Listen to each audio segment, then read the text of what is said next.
to being connected, to staying, at least in this kind of dating, like construct.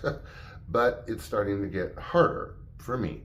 And T had so much going on between where he was living and who he was living with and how he was making a living and blah, blah, blah, blah, blah. I don't blame his preoccupation. He is not a selfish man. He is not a thoughtless man. He was everything but that when we first started dating. But this earthquake was traumatic for Los Angeles County in so many different ways.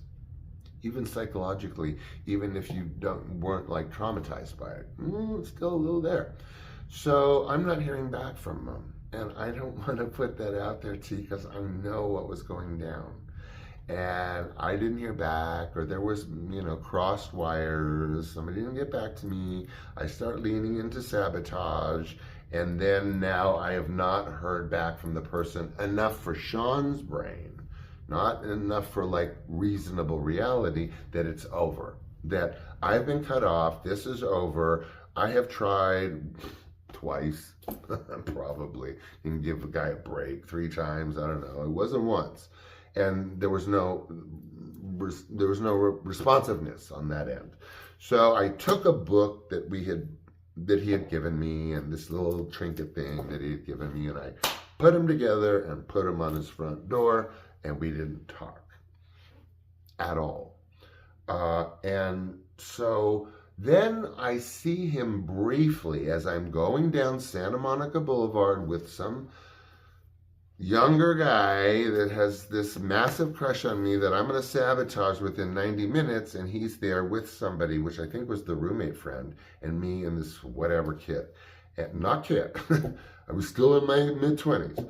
And there was sort of this awkward exchange, and then it's sort of like, he was sweet, and it sort of like sparked a little bit, but he was preoccupied. I was like, locomotive, with this guy, like down Santa Monica Boulevard, across San Vicente, which ironically is where I meet my husband within several days.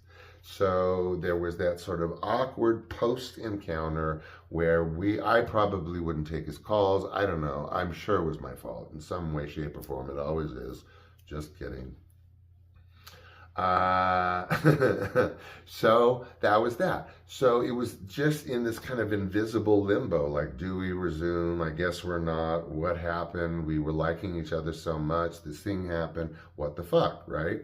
So we're in that stage, and I'm working for the county, and the friggin' schooner, clinic machine on wheels that we were using was on the wrong side of where we should have been, on San Vicente, too close to the post office, whatever. He writes me a ticket, but then, of course, as we all know, he voids out the ticket and puts in his hours and his phone number and his days off and tells me to call him.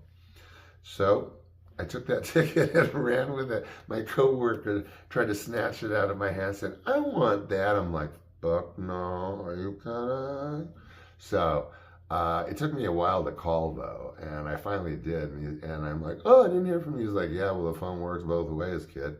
So that got me on the road to reality, and it was the happiest accident of all. It was happy in the sense that we had a lovely time dating, and the accident is that for whatever reason, we uncrossed paths, and I had kismet with a stranger that I've been with for nearly 34 years. So I hope I didn't keep you too long on this one. I never really know anymore, but I do think I was true to the preview in telling you that there was one person in contention. So not that it was a contest, but all that time between Tim and Johnny and my husband, there was only one guy that was like kind of getting there. And then, whew. So, such is life. Take care, you guys. Take care of yourselves and those around you that care for you and that you care about, as I always say. Tomorrow, same menu. Predictable unpredictability. And until then, I love you. Bye.